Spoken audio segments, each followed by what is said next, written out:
Okay,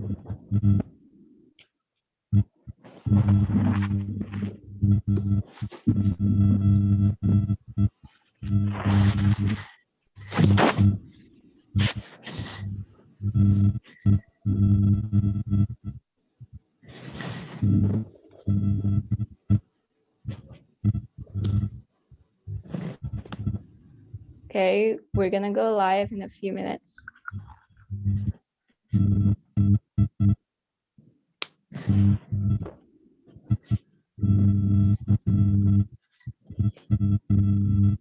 Yes. Okay, it's like loading now.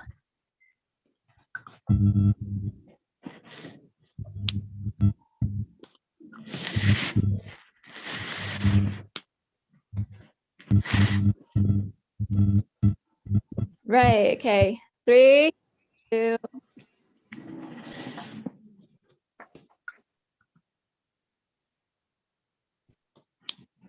Welcome to HM News Australia's African to the Orient in Modest Fashion.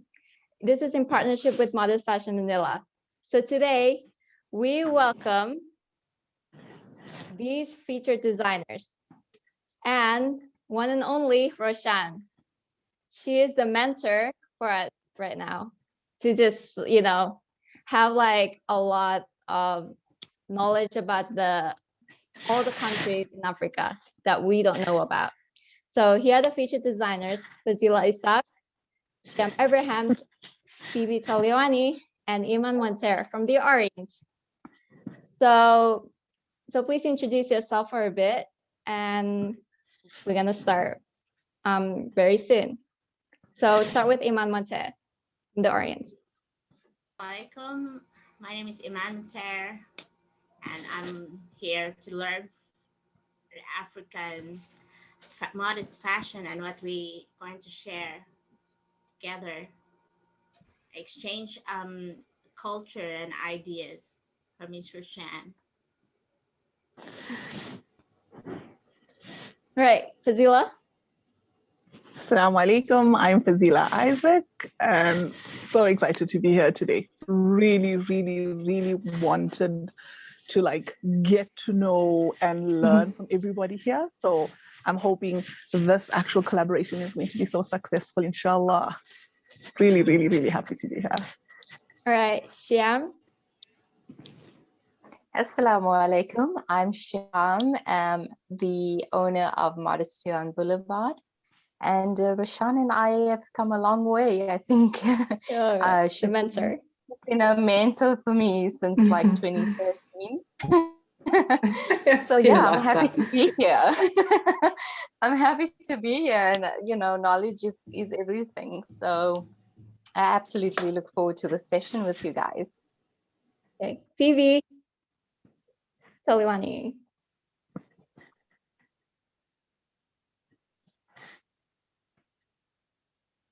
I think she's on mute. Oh, you're on mute. Hey everyone. Okay, cool. I'm Toluwani, a Nigerian decorated to a Disney signature. So I'm here today to learn about fashion in connection with the group in the Orient.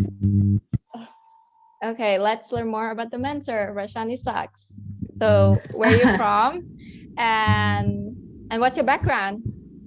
Okay, Salam. I am Roshan Isaacs. I look after the Africa chapter in Cape Town for the Council of Modest Fashion here in South Africa.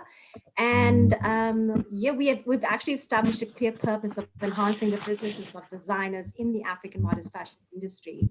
So we hope to help them with planning, just addressing pertinent concerns like employment, production, quality assurance, marketing, exportation, sustainability, local and global trade, and on and on and on. I am an award-winning businesswoman in South Africa, an ex-broadcast professional, and the founder of Style Africa Fashion Network. It's a platform that was created by Africans for Africans to celebrate the vast pool of talent within Africa, from established, well-known designers to up-and-coming young talents.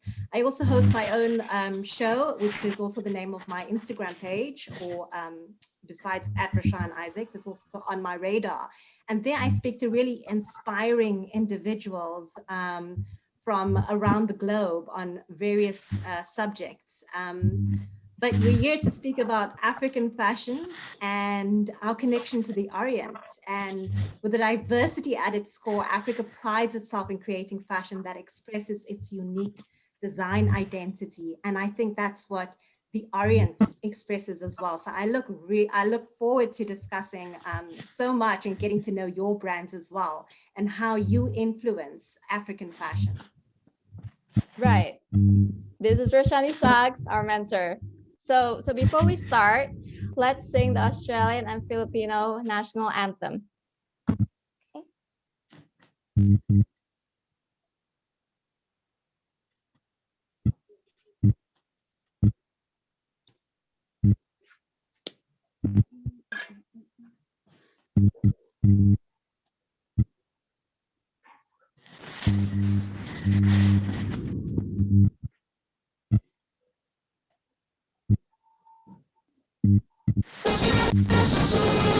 Australians, all let us rejoice, for we are one and free.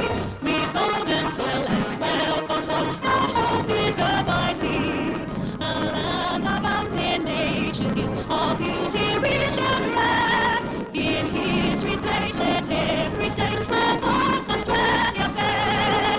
In joyful strains that let us sing, and once Australia fair. Beneath the radiance of the cross, we'll toil with hearts and hands to make this commonwealth of ours renowned of all the lands. For those who've come across the seas, we've boundless plains to share. With courage, let us all combine to advance Australia fair. In joyful strains that let us sing, advance Australia fair.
Good evening.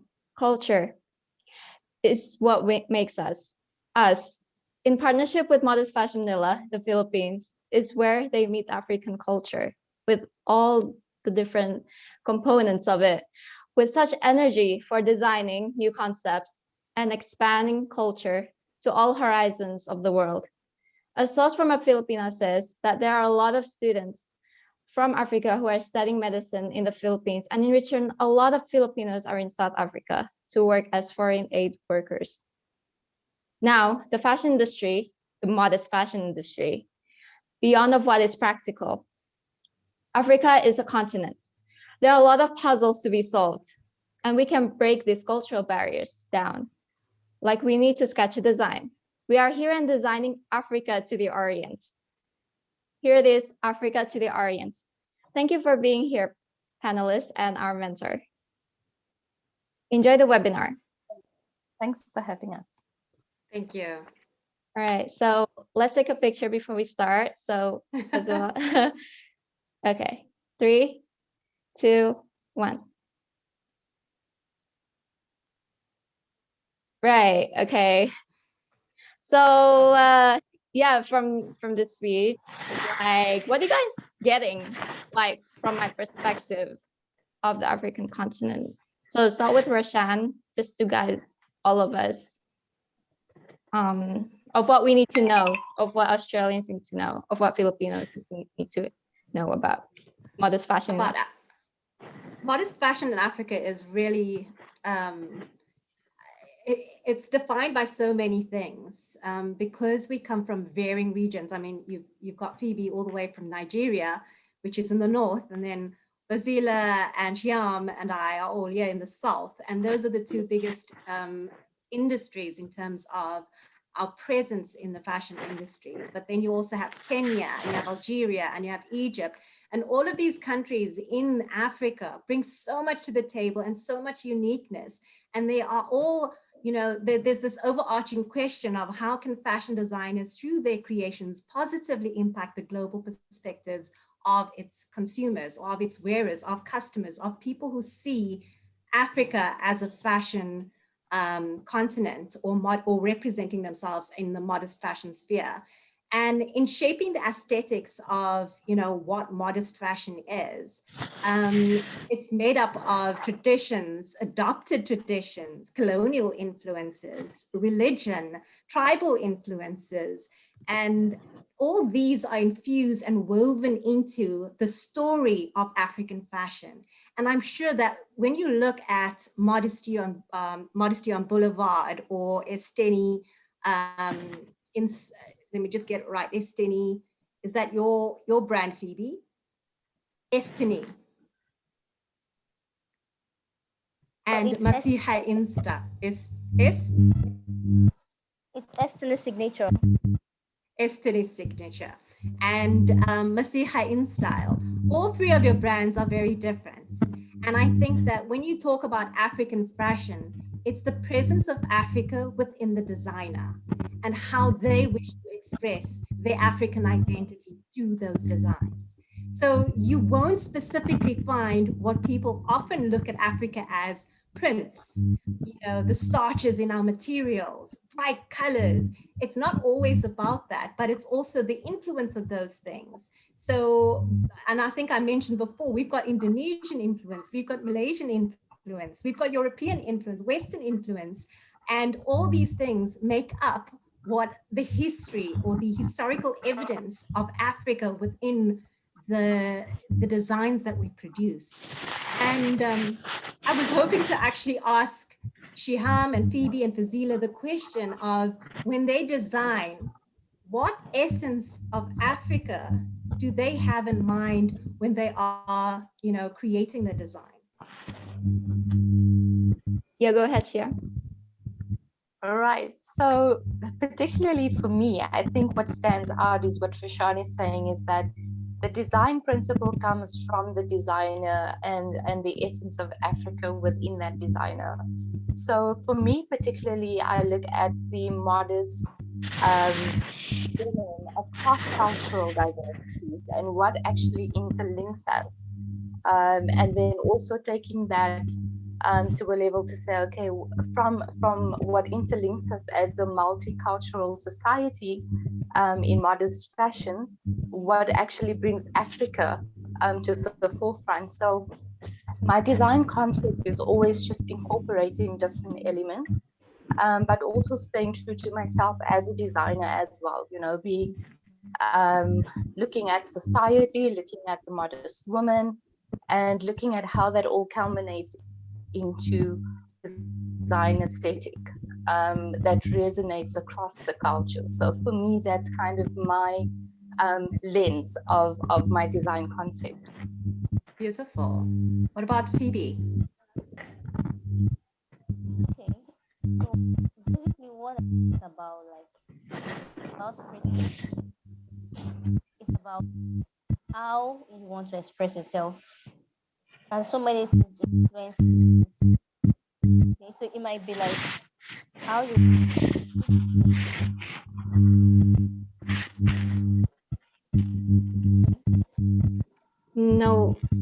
No, we can't hear you. Maybe I think bring your mic closer to your mouth. Yeah, bring your mic closer to your mouth. All right. So we let Fazeela go in the meantime. Yeah, sure. Okay. Yeah, so with me, when it comes to designing the outfits, like I'm always putting forth that it's more of a personal thing for me than just wanting to design clothing, It stems from wanting to give young girls, especially, the confidence to dress in modest way, When we look around and we see everything around us, the how should I say, non-modest clothing seems to be in the forefront of everything. So for me, when I sit down and I decide, you know what, I want to put something together, the first thing I do is think of comfort, think of ease, think of confidence mostly, And then when it comes to what I'm going to design, I'm always of the opinion that modest clothing should not just be something that you just slap on a long sleeve on and it becomes modest after that, For me, it's about more than that. It's about putting our bold colors together, putting something that's comfortable, putting something that someone would want to step out in. And it is key. So when I sit down and think, okay, here's the collection that I want to come forth with, these are the things that come into play. The place I come from, right? The culture. We have, I come from a Makwa community, We are a bunch of vibrant people. We have beautiful colors that we wear. We have these cloths that we have, they call kisambis. So when I think of outfits that I want to put together, I like to incorporate my culture together with everything else that I see as a South African. So I love that to reflect in the clothing that comes forth. And if you look at the collection that I have, the one that's going to be shown, you would see that I have the Ankara prints, I have the plain fabric and things like that, things that's going to be for the everyday woman to feel confident in. That is key for me. If I can get through to at least one or two people who would feel like this is the way to go, this is how I want to dress, and this is how I'm comfortable, I love myself in this modest way, then I hit the nail on the head. Even if it's just one person, then I know I've done what I wanted to do with that one outfit. So that's just basically what drives me when it comes to designing these outfits. Love the vibrance in your attitude towards your designs as well. Phoebe, are we ready with you now? Can everyone hear me now? Yes, that's clear. Yeah, okay, go ahead. Okay. So like whenever I want to design an outfit, so like those things I put into consideration are who is going to wear it, what are they going to do, and how would they look when they wear it.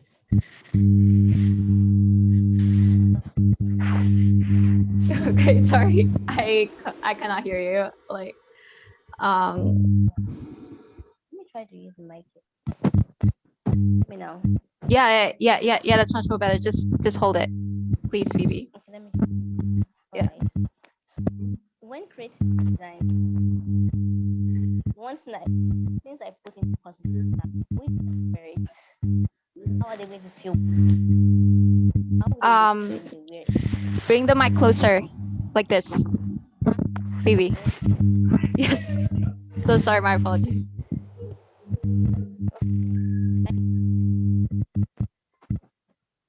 Hello. Yes. Okay, that's better. Yes, like that. Like, yeah. Oh, okay. Yes, please. Thank you. So I think your what do you call that? This the plug. You should plug it. No, the add this.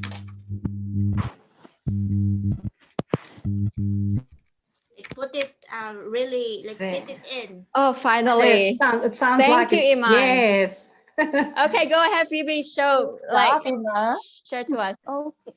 Okay. Can you hear me properly now? Perfect. Thanks, Iman. Okay. Okay. So I consider those I'm designing for, like the people that are going to wear my designs. So how would they feel in it? Like, if they look confident, if they want to just look simple, And most of my designs are like around minimalist like concepts. I don't like doing too much. And those are the people I serve. Like that's how they like dressing. So that's like the concept of my designs, basically. Lovely.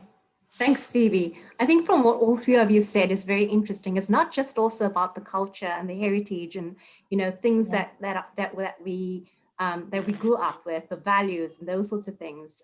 But you've also mentioned what you see, which is the environment, the people, the emotions, and all those of what you see within your own country. It's not going to be the same as what you see in somebody else's country or in your vicinity or in your home. And all those things influence what you are going to produce as a designer. And that's why I say, when you're looking at fashion and the way that you're going to present or produce that fashion, it's such a beautiful personal thing that when you're creating that garment, it has your entire emotion, everything that you've gathered from your environments around you, and you've infused that beautiful, design with all of those things that you've gathered and presented it to the person who wears. And like Fazeela said, when someone wears her garment, even if it's one person, it's almost like they get it, they understand, they love what the story that I wanted to tell with that garment. And that is really not just an African story. It's wherever you are in the world, whatever kind of designer or type of designer, whether you're ready to wear couture, it's the detail, it's the intricate, the intricate research that you've done in order to create the person that you're creating for, like Phoebe mentioned as well. Shiaam mentioned, and I've seen Shiaam's designs. I mean, I think I own a design of hers. I still have it. I still wear it, the black and white. Yes. And it doesn't have to be loud. It can be subtle as well. And when I look at some of your designs, they have the subtle borders. Some of them are loud, where you can see that proud heritage as well. And that is the beauty of what African fashion is. From Nigeria to South Africa, it's infused with our personal identities along with the environment in which we find ourselves. And when we look at the Orient, and I'm always fascinated, especially when I travel, I'm a big fan of buying local, whether I'm in my own country or whether I'm visiting another country. I always look for local garments, local materials, local fabrics. And so when I saw the batik, and I had the batik in my hands from, it was similar to a shwe material, or some of the African materials that are made with starch. And I love doing head wraps and all those sorts of things as well. So being able to structure those and shape those was so much similar. And that is why when we look at materials, fabrics, all those sorts of things, the difference is in the prints, the difference is in the detail, the shapes. And with each of those, whether you're from the Orient or from Africa, unless you're in Africa, you understand what the triangles mean, what the green color mean, what the significance of, the way that you place the shape upside down or turned, or, right side up. And that is what, when you're talking about sharing knowledge or sharing symbolisms and meanings and fabrics and why that print and which tribe that print comes from. That is the beauty of when you're creating a design, specifically keeping in mind with sharing a story of heritage.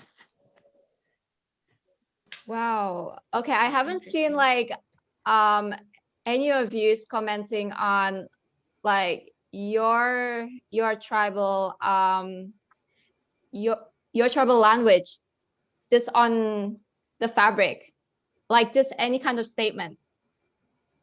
So have you ever figured like the kind of designs that would communicate some kind of your tribal language, unless it's just the pattern ones, like just like No, So you're statement or talking about something. actual words, a statement. Yeah, actual words. Actual words. I think Yeah. I've seen I'll try to in make it Cape simple. Town, they do it really well by mixing languages as well.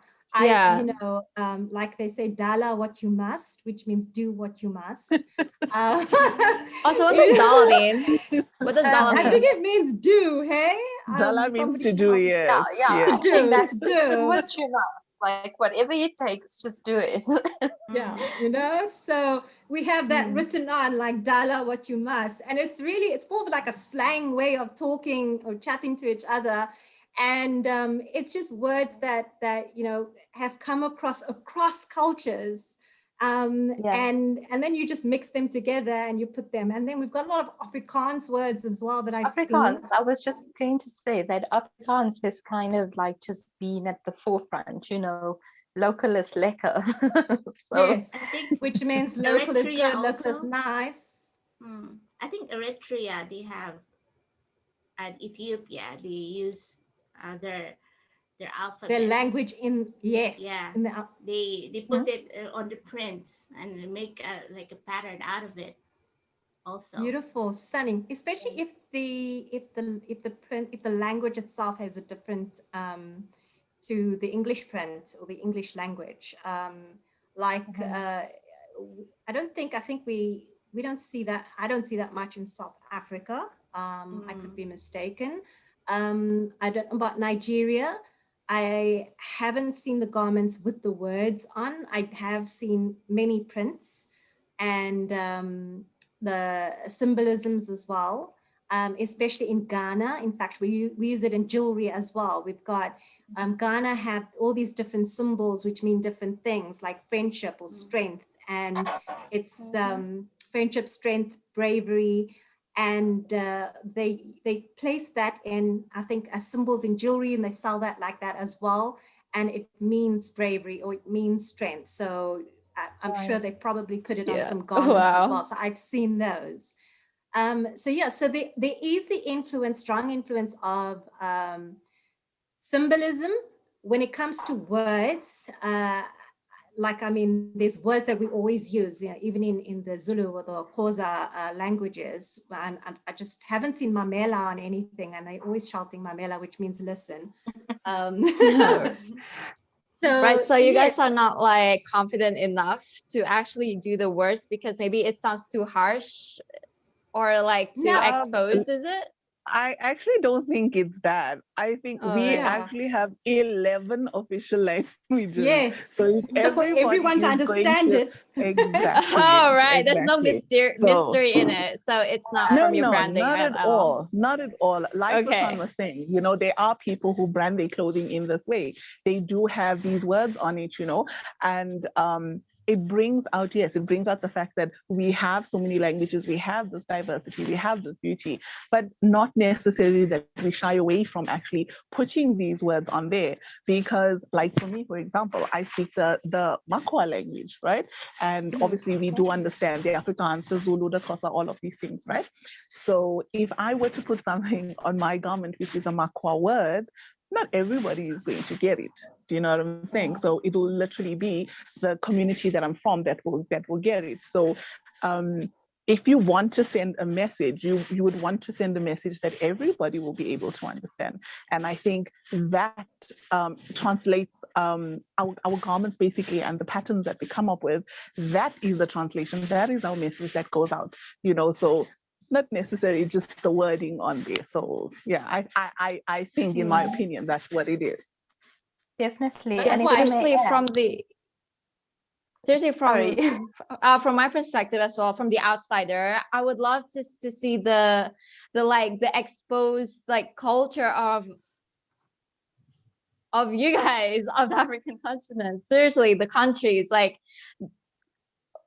there's this, maybe not stereotype, there's this thing that like there's always like happiness and stuff. So that's through language. And maybe if you guys have I think our language tries to in Africa, try to express in the patterned way, it's like almost kind of the same. Like to me, it's just, oh, what does it mean? I don't even know what this means. What are you trying to tell me?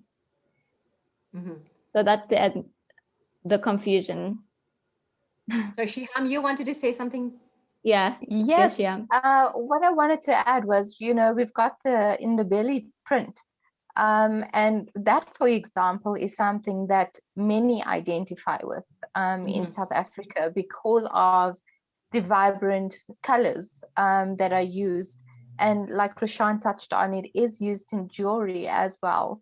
So if you are looking at something that really epitomizes the Africa symbolism of what's there in one of the cultures, I would say that the Indabelli print is one of those that you do see quite a bit, and that everybody kind of identifies with, and that kind of gives us a sense of Africa in that essence. You're saying that. I actually, the jewelry company I own, we actually made an Ndebele prints on one of our jewelry, and it was placed in the London Art Museum during Africa Week or something. So I think when it comes to language, it's what language the world sees Africa. And I think when we represent ourselves, it's a lot about those prints. It's a lot about even our music and our dance. Like people know that in Africa we love to dance. We dance when we're protesting. We dance. Right, sing as well. Sing. All right. Hey, Phoebe. Phoebe's like really quiet. And we also have, and that is when we speak a language, it's what, I mean, to you, language may mean words. To us, language means color. To us, language means a print.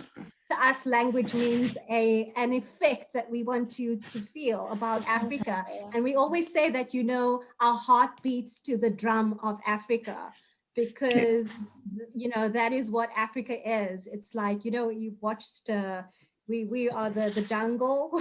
We roar. Everything I think roars. Africa is a vibe. It's like really a vibe. Absolutely, and that is the refer to word. ourselves Yes, as a tribe. vibe. Hey? Yes, absolute vibe. So show us don't off need kind of to thing. speak. Yeah, so we don't need to speak it. You just need to see it. That is I know, right? Not that like explaining person that's just saying, oh yeah, this is Africa, blah, blah, blah, blah, blah. We do not need to use our words. We do not need to use so many words. It translates in everything you see. But I think that, Aviana, having studied costume, makeup, and styling, especially in film, and the way that, women are portrayed in film, especially in Western media. I mean, it's a study that I did in terms of how they often portray an African woman in film, which is always either the house, the maid, or in an apron, or, So when I looked at African films that are now reviving who Africa really is, I see this vibrance in a lot of the series or the new programs that directors have come about or come up with. And I think that is really the new generation of designers in Africa. They are young, they are fresh, and they want to present themselves as more than just our slave history. And when I now look at film, I get so excited because from earrings all the way to headgear to, I mean, you watched, what is that, Black Panther, and how I was, blown away with the research that the costume stylist had done in terms of understanding across Africa, the different tribal influences in dress. And if you ever wanted to look at a whole lot of costumes in one go and understand what Africa has to bring to the table, just watch that movie. But other than that, I also see that there is a young generation of African designers that are presenting themselves strongly as a contender in the global platform. So I understand that a lot of the people around the world are confused, or they don't know much about African fashion, but that's because Africa was never given the opportunity to set foot on those platforms.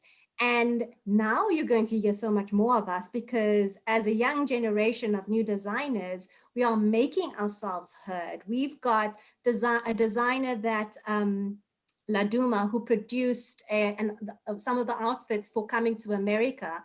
We have Beyonce, who wore one of our other local designers as well. I can't remember her name, but I can see it. I can't remember her name.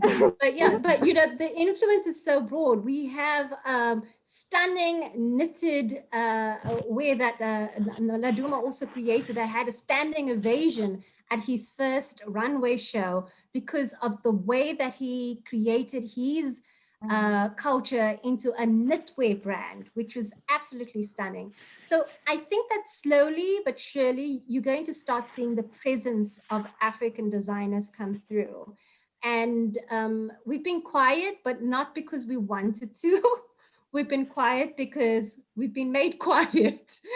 But now really it's the opportunity for South Africans or Africans across the globe to really express their African designs. The other thing that also holds us back is that, I mean, dollar, pounds compared to a rand or compared to, you know, currencies in Africa, there's a big difference. So if we wanted to be on an international platform, it costs a lot. There's a lot of costs involved.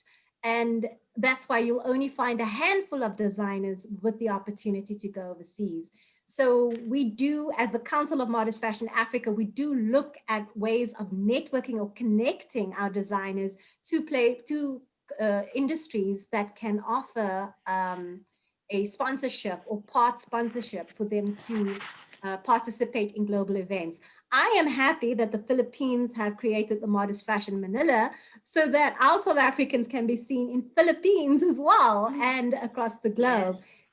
And vice versa, who knows? Maybe Africa will also create an event where you too will be able to show your designs to our African customers as well. Yeah, actually, you know, the southern part of the Philippines almost have the same story as like what you mentioned about expression of like messages through fabrics, prints, colors, and that. So they are also now they started doing fashion clothing out of those materials, and the whole country is also imitating what they have in the region. Like in North Luzon, they also showcasing their own fabric waving, like they did in Mindanao.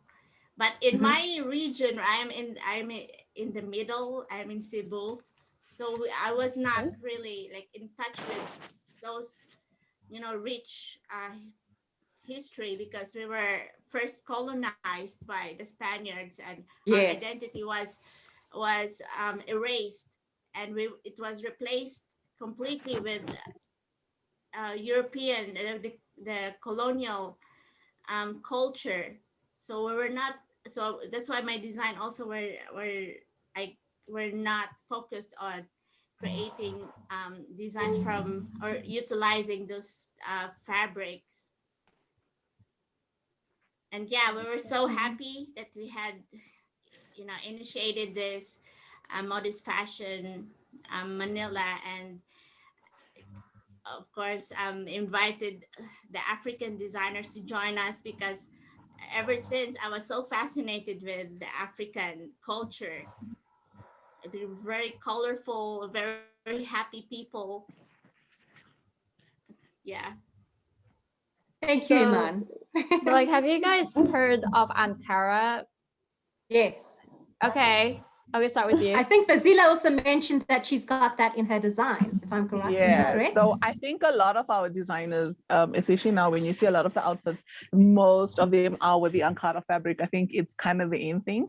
And the beautiful thing about it is that they have such an array of patterns on their fabric. You know, you won't necessarily get too many designers who have the same fabric, purely because there's so much to choose from when it comes to them. and the quality and all of these things. So I think they have really, really beautiful fabric, and because of the vibrancy that comes from the colors, yes. And the it kind of patterns. represents who we are. Yes, it kind of represents exactly who we are. And you know, like Iman was saying, the message that needs to come across. And you know, you did mention that the Philippines and South Africa kind of have a little bit of the same background in terms of not getting the opportunities, and you know, Roshan touched on that as well. But we're here now, and we're coming for you. It's just as simple as that. We are taking it all, you know. Yes. So it's just so exciting to have such a platform where we can actually come out, you know, and you have support of many people who are out there. Again, like Roshan, for example, you know, out there doing the most, especially for South African designers. So it gives the rest of us an opportunity to also get there, because now there's a platform that's created. So we can jump on that platform and then help it grow as well. So Yes. I think we've come a long way. We've definitely come a long way. But like I said, we're here now. So. And in the modest fashion industry, which is why the Council of Modest Fashion was started, my representation in South Africa was also to purely look for the answers that you don't have or that you can't find. Because what I often found is that designers are at a loss. They have no idea that sponsorships even exist, or that assistance and small business development agencies exist that actually help them along to ensure that their businesses are a success. And we even partnered with some of government industry officials as well to create the Africa Halal Week. And in that week, we brought people across the globe to actually see what Africans have in terms of design, not just fashion, but also decor and jewelry and accessories as well. So it's really trying to create the platforms, ensuring that there is a system in which they can go to, because I understand as a designer, you don't have 100 hands and 100 heads to be able to find all these things out. And it really is nice to have someone in your corner basically doing the work for you that you just don't need to do. I'm looking for a seamstress, or I need funding for this, or what opportunities are overseas where I can trade or I can export my designs. Am I ready for export? It's also having people expertise that are going to guide you and let you know, if you want to sell your goods overseas, what market will your designs fit? What is a good match for you? And the same with countries that are coming into the African continent as well. I had met with the Malaysian delegacy who were here, I think, at the last, I think 2 years ago, the Africa Halal Week. And there they presented what they had to offer from a Malaysian, perspective in terms of beauty products as well as clothing, and then we could show what we had to offer. And this is the beauty about sharing and connecting and networking, because what you have, I may want. In fact, fabric as well. Aviana just spoke about Ankara. Who knows? Maybe someone in the Philippines or in Orient would like to create a Malaysian or an Indonesian or a Filipino design with an Ankara fabric. Right. We should talk about cultural appropriation in that part, because it's such a huge thing on social media. Maybe most designers from your connections, like, they're afraid to collaborate with the other international designers because of cultural appropriation and how the culture of Africa might be portrayed, because it's such an intricate thing, and your timeline is kind of like still new in the social media space. How could you express? That's why I could appreciate the work that the costume stylist Ruth Carter did for Black Panther. She did research to understand what everything meant, right up to symbols, right up to shapes. right up to colors as well, in terms of different levels or hierarchy in terms of different tribal areas as well. And yes, Africa's, clothing and cloth have been misappropriated in many forms. And there's a huge brand that often does it every single year. They are in the news with the same thing, and they continue to do so. So, I don't know how much we can shout and say that's cultural appropriation. But when it comes to collaborations and networking, like you say, if somebody wants to work with, I always think that if you want to use or make use of a country's or whether it's a religious or whether it is cultural, if you want to make use of anything within that culture, it is so important that you are collaborating, not just taking. You, by collaborating, you work with the person. You learn to understand what I can do and what I can't do. What does it mean if I use, the material in this way? What does it mean if I use the color in this way? And I think that is the important thing, is that many a times cultural appropriation comes under attack because no one's having the conversation. No one's doing the research. It's just being done. And sometimes, especially in Africa, they think that Africans are the small guy. They don't have enough money to take you to go for a lawsuit or anything like that. No one's going to see what Africa has to offer because they're not large scale. So when a big conglomerate or big fashion design house comes along and takes something that belongs to any cultural group, they think it's okay because they won't be, they can pay off anything that comes their way in terms of a lawsuit.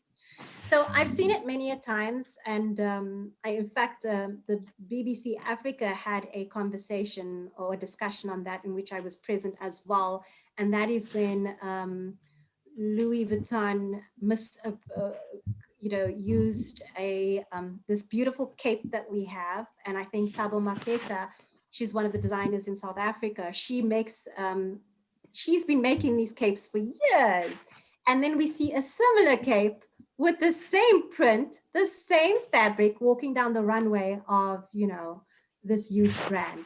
So again, we need to respect each other when it comes to the industry and using culture within our designs. And I think I mentioned it right at the beginning. When you use your culture, your heritage, your environment, societal influences, it is your story to tell. So what anyone else is doing when they misinterpret or misappropriate your culture is that they're stealing your story. And that is, I think, what really stabs you in the back. It's like, oh, how can I so do this is that? why I think there's such fashion. Sorry, Aviana, the biggest obstacle that we do find, because South Africa is, I'm going to use the term young in terms of getting onto the platform of modest fashion design, we face obstacles such as copyright infringement. We face obstacles where, designs are blatantly being copied, marketed on more international levels. And to Roshan's point, what does a micro designer do in that case? Because your identity has now just been taken away. And I think in terms of collaboration, there is a huge level of trust that has to be created as well. So those are the levels and the dynamics that you're also looking at from this perspective. Just remember one thing: when you are designing and anyone decides to copy you, there's always an originator. Yeah. So exactly. And the person who's going to copy is always going to copy, which means that they can never be original. They can never create something from scratch the way you have. They can never tell the story the way you have. They will always be copying your story. So it's still your story that's going to be told. And in terms of, patents and copyright, it's so difficult to patent or copyright something that might belong to a group, a group of, a cultural group. So it's taking something from that group. So there's a lot of appreciation when someone in the same cultural group or from the same continent or the same, area uses the same thing. You understand it. There's a common understanding. But when someone outside of that group, and I love how when I read the articles, how they dig deep into their past of how their father took them to Africa, and I'm blown away with some of the stories that they come up with in order to make it appropriate. But I think respect, really. But you can't ask respect from everyone. And I think as designers, you just need to honor your own work. Absolutely. I have a question though. Well, what's the advantage of like that? Like big designers such as last year was that I think Dolce and Gabbana went to Morocco. I said Morocco, Yes. Dolce and Gabbana or Dior? Was it Dior or? They went to that village in Morocco who still make this ancient fabric and printing. Yes. Yeah. And then they showcase it on the runway. I think it was Dior. It's resort collection. And that's just it, is that, one can argue that I've traveled the world to gain inspiration and I utilized, that fabric in my designs. I really believe that it's how you're going to use it. And I think I mentioned before, it's including the culture, it's including, really telling the story then. If I'm going to use, and that might not be, if I use Ankara or I use Ndebeni designs or something, and I'm not from Africa, would that be okay? I'm sure that would be fine as long as I'm not, misappropriating that culture. Yeah. I think there is a difference if you are creating something that is part of a culture. When you are creating a full design that actually is symbol has or a meaning. Exactly. I think that's the difference. Like our Maria Clara, our national. Yes, I know the Maria Clara. Yes, that's such a beautiful story. So if someone creates something out of it, that would be like cultural appropriation. Yes. And true. abusive or what? Abuse of culture. Or mockery or abuse or mockery, whatever you call it. Yes. So the reason why there's a lot of confusion if it's copy or not copy, that's why there's such things as minimalism, to actually just avoid cultural appropriation at the same time. Do you think that's really healthy for the modest fashion industry, especially? For the modest fashion industry, look, modest fashion industry can cross culture, cross from minimalism to, going all out as well. I think that, understanding what cultural appropriation is the key. You can use a culture's, how can I say, there's parts of that culture, as long as you're using it in the correct way or the correct manner. And there's nothing that defines that. I think no one's defining what that is. And I think when you mentioned, when you see any African design or anything that replicates what Africa is, in fact, even religious symbolisms and things like that. I mean, there was the shoe company that had Allah's name on their shoe many years ago. It's those sorts of things that is highly inappropriate. So it's blatant, it's in your face, and you will know that it's culturally inappropriate. I think that I'm sure we've seen where patterns and have been worn across, you know, people who live in the States that see themselves as African Americans or whatever. In fact, even dress, the way they dress, like the North Africans dress, it's culturally appropriate. So that's why I say it depends on who is using it, how they're using it, and why they're using it. And if you find yourself crossing off more than ticking, you know, what is right and what is wrong, then you know it doesn't. It must be cultural appropriation. So True. yeah, I think that there's a fine line, and again, it's about research. You need to do your research as a designer. You can't think that I'm a designer, I can just design whatever I want. Oh, this is beautiful. I'm so inspired by this art.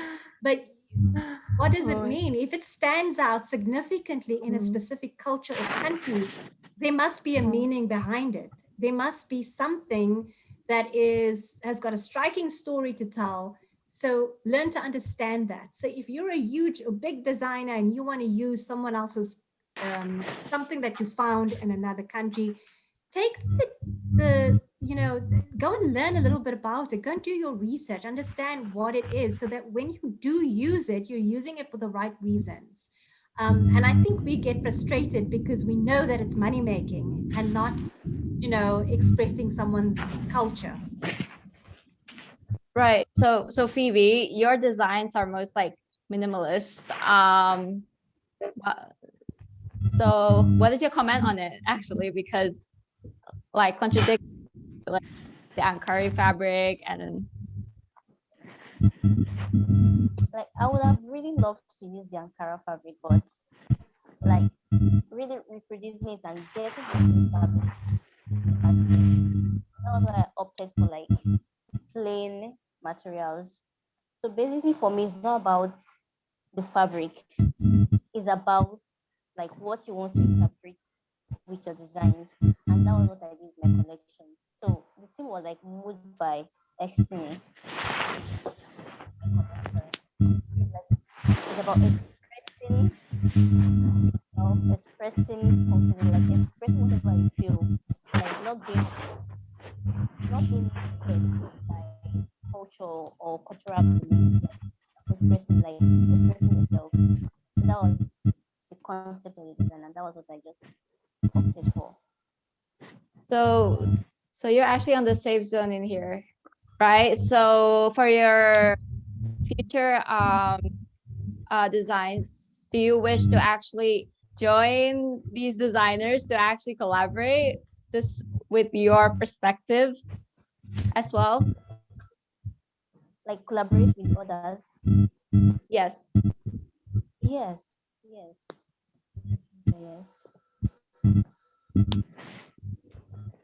Wow. So as Roshan said, culture appropriation. Well, seriously, all I see is the designers, they copy, but they don't really copy at the same time. And do you think that there's actually, there should be a lot of conversations about it, but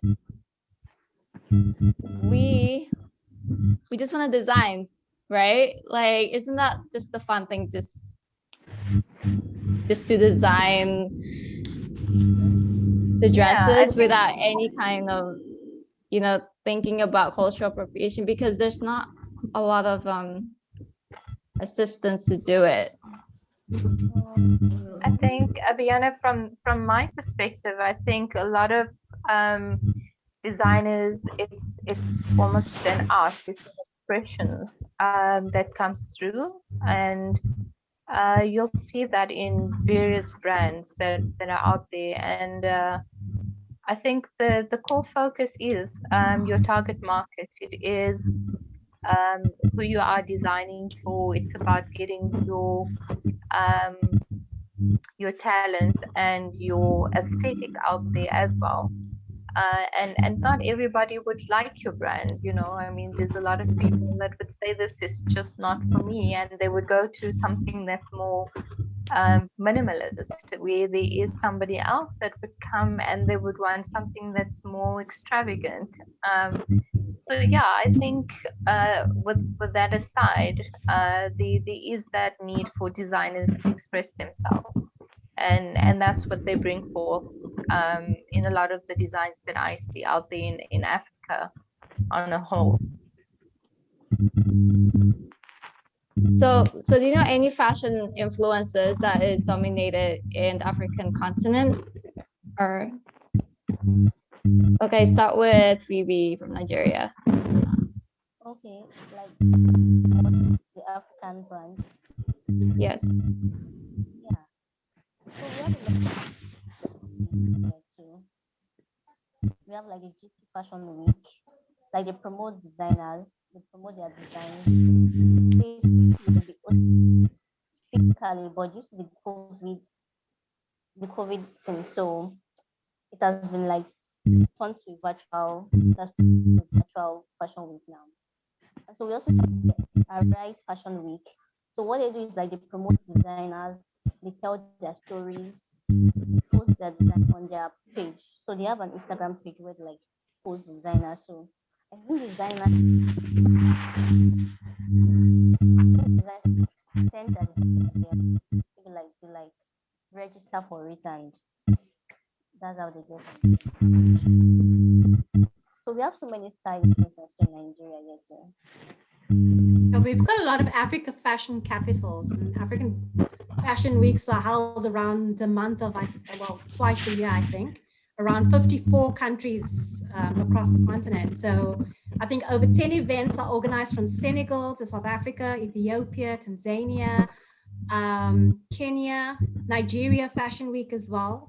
And all of them promote local designers and encourage, people to buy local. And then we've had one now recently, we've got Africa Fashion International, and we've got the South African Fashion Week in South Africa. And these are our big events that are hosted to promote African fashion.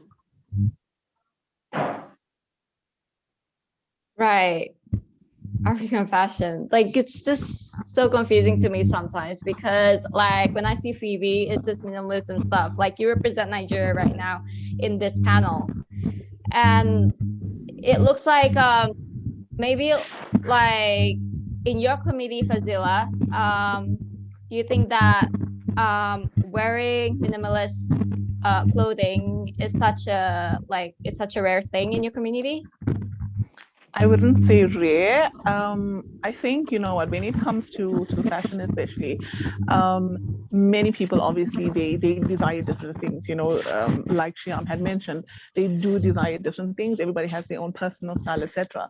But in the Makwa community that I am from, like I think I spoke about this before, you know, we wear the attire, you know, the attire is the mkumi, the head wrap and all of these things. So most of the designs are quite loud, you know, they are beautiful, absolutely stunning. So you would get a few of them who would go for the, you know, minimalist look, but when it comes to our culture, I think for us it's more of exemplifying beauty, you know, and going out there yet looking modest in the beautiful clothing that you are wearing, you know. Also, one thing I wanted to mention, you know, I think, you know, with all of the platforms that we have, you know, in terms of the fashion weeks, etc., that was mentioned, we really, really need to have more modest fashion representatives there. You know, we need to up our game in terms of that, you know, because we do have huge events. The events are happening all of the time, you know, the AFI and all of these things. It happens all of the time. So the platform is there. It's just the modest fashion designers need to now come forward and brave the breaking through of this. You know, we need to break that ceiling that we have. We absolutely need to do that, and the only way to do that is I think we kind of like people who want to see someone else do it, let them break the door open, and then we come waltzing through. It's always like that. Yeah, so some of us need to actually try and brave it, brave it and go on and join these fashion shows, etc. But I think much more needs to be done. Much more needs to be done when it comes to especially. Awesome. I think Fazeela's right. I think I've only seen maybe 3 designers that I can remember that actually were modest fashion designers. One was Cherry Couture, the other one was Modish, and the other one was, what's her name now? She actually went to Asia Fashion Week as well.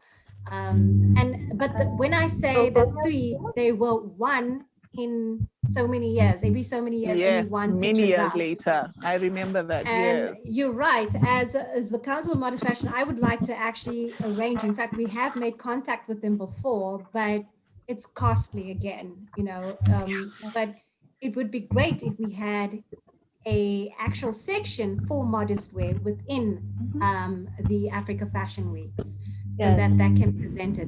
I'm not sure how that works in Nigeria. I think that because there's such a strong, cultural presence, even in modest wear as well, you already see it on the runway. You will see a few designers that already cater to that. But because South Africa is so cosmopolitan, we've influenced by West and European countries, that you tend to see more of those designs, or you tend to see more African culture designs, but very little modest fashion. And I think that we're still breaking through in terms of letting everyone know what modest fashion is and how modest fashion can be worn. And I think in some countries or some cities, it is seen as a religious dress and not, for everyone, where we know it actually is also personal preference, and it crosses cultures, it crosses religions as well. Yes, Phoebe. How is your fashion community there? There's a modest fashion community, or is there like the Muslim thing kind of community? If you guys know what I mean.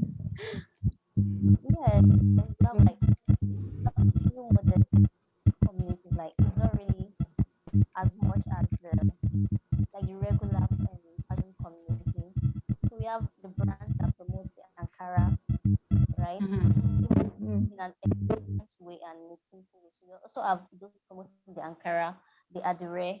We have brands that promote them. And we also have those people that deal in culture, maybe use lace fabric, but most times it's always extravagant. It's not really just simple styles. Nigerians personally, we love showing off, doing it. We like doing our fashion. Especially the way you wear your chele. Yes, they are big. Okay? The chele, I love it. Absolutely. So Aviana. it will take a lot. Yes. Yes, Roshan. Aviana, across the globe, I mean, we wear hijab or we wear the head wraps, and there's also something called the global turban or the global head. And across of course, Africa, I used to wear it a lot. Across Africa, it's called so many things. There's the duku, there's the chele, there's the just the turbans, the way the Muslim girls would wear it as well, right, Phoebe? Have you worn a chele already? Yeah, it's gilly. Gilly. Yes. So most times it is tied to parties. When you're wearing those traditional wears, you want to show off, it just complements the old look. So you can also traditional look, make it in a modest form, and when you put the gilly on it, that's when you just balance everything. So that gilly is just like the icing that makes everything look truly African. I don't know if you get. So you must look at those, Aviana and Iman. Look at the different head wraps within Africa, and you'll be amazed. In fact, the gele, the material that they use for the gele is very similar to the batik material. So it has to be a thick, heavy, starchy material because of the way that they shape it right around in order for it to stand. Right. So you're wearing it right now. No, Fazeela, this is just wait. a turban. No. The turban. Also, just a like what normal you mean turban. is just like there's specific a kind of Way, style of there's the a specific way in which it is worn and in which it is draped. Yeah, So I've that seen for me, one if with you want to talk about thicker fur. African, you know, culture, the richness, it's, you know, you can literally see it in the way that they wear the headgear. Oh, when you see the gele, you will know. It is huge. It makes an absolute statement. It is stunning, absolutely beautiful. You'll know, very different from the turban. It is huge. It's really, it's a statement on its own. So Right, you so wear the Shiaam, gele in different. so what are you wearing, it's Shiaam? only special occasion. Sorry. Sorry, I'm not for me. yeah. Like those kind of tend turban. I tend to wear my scarves differently. So usually I do the turban styling because it's easy and it just allows me to get out of the house quicker as well. But then there's the traditional draping of the scarf. At the moment, I've just got it tied back to the side. So yeah, it's just there's various types that I usually subscribe to, and then obviously just pulling again from the different styles that we get within the African style of tying our scarves and things like that. So it's mixing the modest Islamic fashion with the African style of tying your turban, where you're also kind of draping it around in the front. I think that's in one of my photos with you guys that we did for the article. So yeah, I think it's just, you know, it depends on different elements, and we're so rich in culture and style and color, and it's truly a rainbow nation because we really pull from every aspect of that, and we incorporate that in everything that we do, from our food to our clothing. Yeah, so I think in terms of each person's individual aesthetic, like Roshan wearing her turban, and I know she styles them lovely all the time. I actually is turban stylist as well. Yes, in fact, these tutorials that are phenomenal. Thanks. So yeah, so she styles them amazingly. If you want to know how to style a turban, you definitely should have a look at her channel. But yeah, I think that's where we kind of just extract little elements from and make them our identity. Right. So sorry because we're running out of time. So like for the closing statement, okay, from your perspective, do you really like it when we view African style as turbans?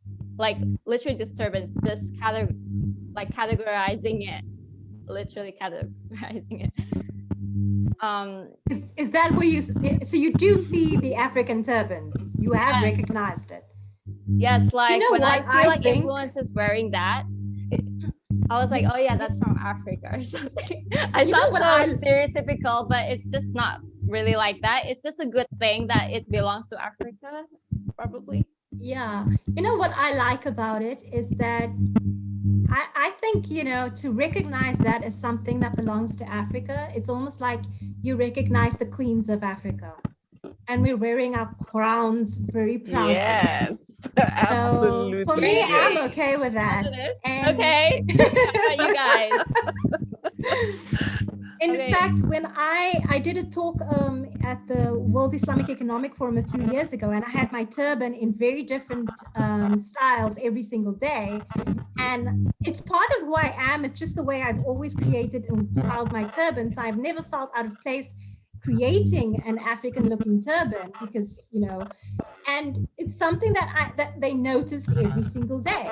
It's like, wow, look how you look today. Like, wow, look how you've done your turban up today.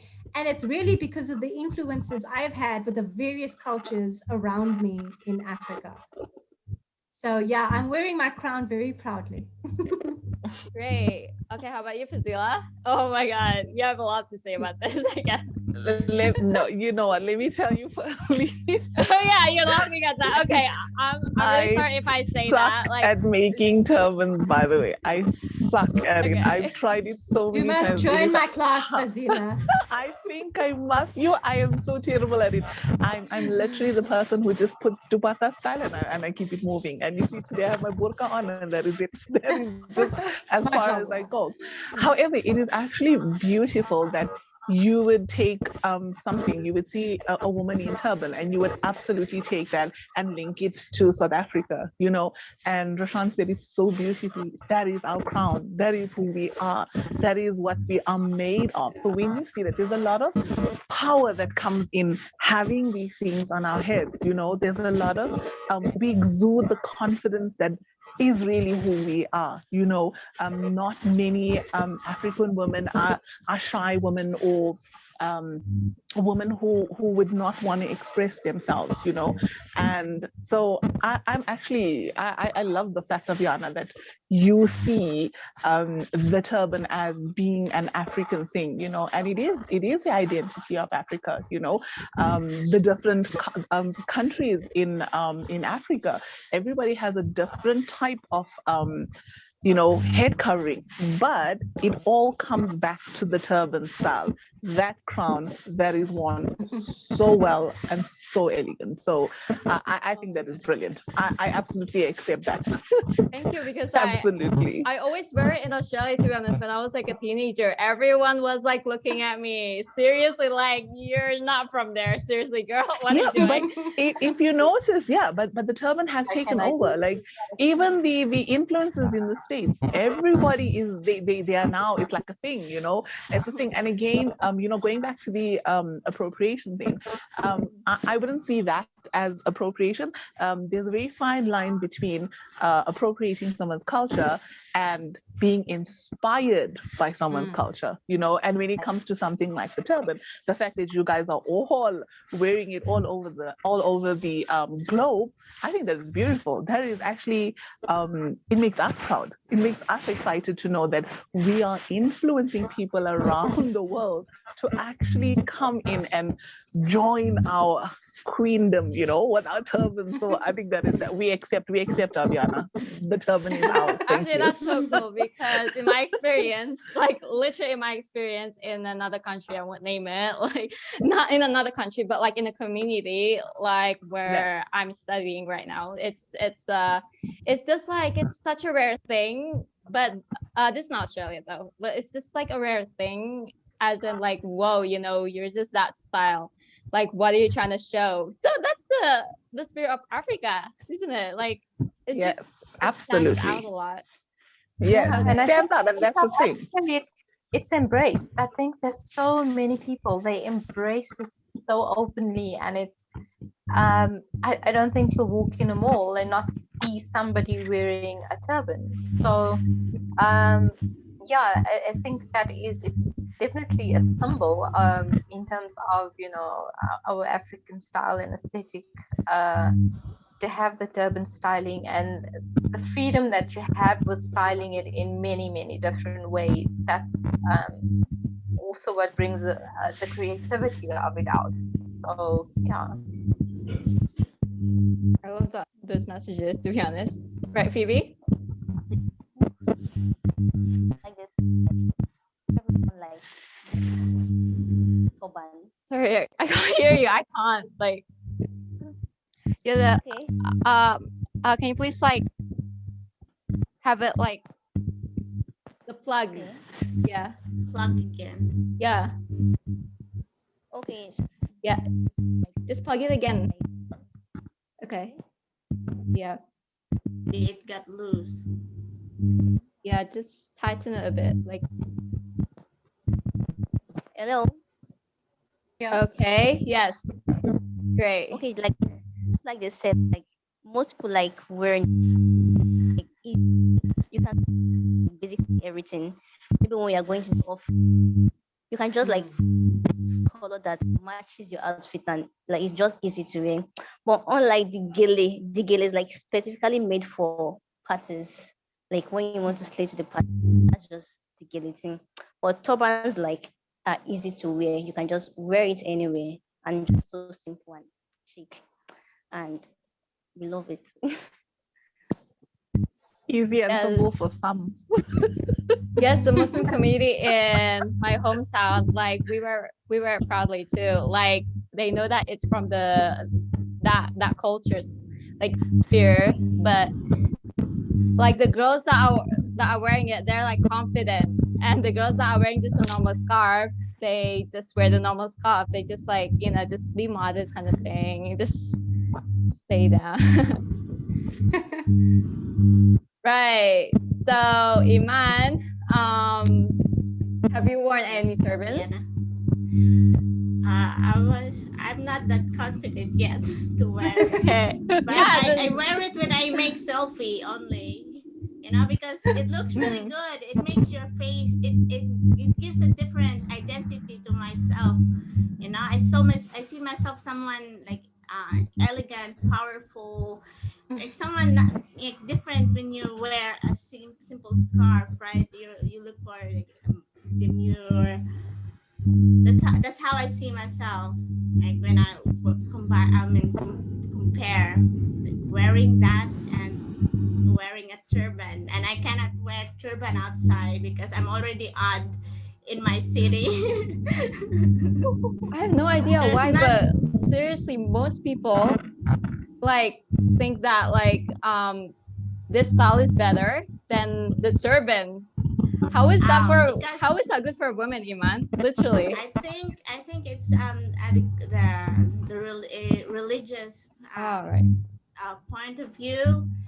Wearing like this is like this is the sunnah. It's how they view it in our region. I don't know if in other countries it is like that as well. So if you wear it in another way, if you wear it like in very attractive way, they will consider it like you're, you know, already crossing beyond, you know, what's the sunnah. That's why it's not that famous. But I've Yeah. seen a lot of I think women it's wearing also that. it also depends on where you're coming from. Mm. You know, the common look or the common feel of that specific area or continent or country. I think in Africa it's a norm It's common, because yeah. exactly. So we don't see it as, you know, and also we almost see each other, the beauty in each other. And we recognize the queen in our fellow queen, you know. So I think it's embracing that, the sisterhood. So for us, it's not so much like, oh my gosh, like, wow, it stands out. Yeah. Yes, mine probably also just, you know, stands out. But I think it's I wouldn't say it's common, but you find different people wearing a turban in their own style, in their own way, and it's their expression of their personality or identity or character. But you're very right. When I go to you know, the Middle East, for example, then I would wear exactly the same way, but I might tone down the colors, you know. But I love wearing the turban. The turban is my signature, but I will still be covered in terms of wearing my hijab and everything. In fact, I prefer wearing the turban because it keeps my hair in much better than wearing just the scarf. Yeah, that's so it true. doesn't matter where I go, it never falls off. Right. Okay. So it's time now. Thank you guys so much. Thank you for sharing to us about the beauty of Africa, the beauty of Nigeria, the beauty of Johannesburg, South Africa, and the beauty of the Philippines as well from you. So thank you. Thank you very for much. having us, Aviana. Yeah, it And was Iman, great. lovely Thank you meeting so all of you. much. Phoebe, Fazeela, Shiaam, Iman. And have a good evening, everybody. Same All to right. you. Thank you very much, guys. Assalamualaikum. Okay, this is HM News Australia. This is Aviana Hermawan.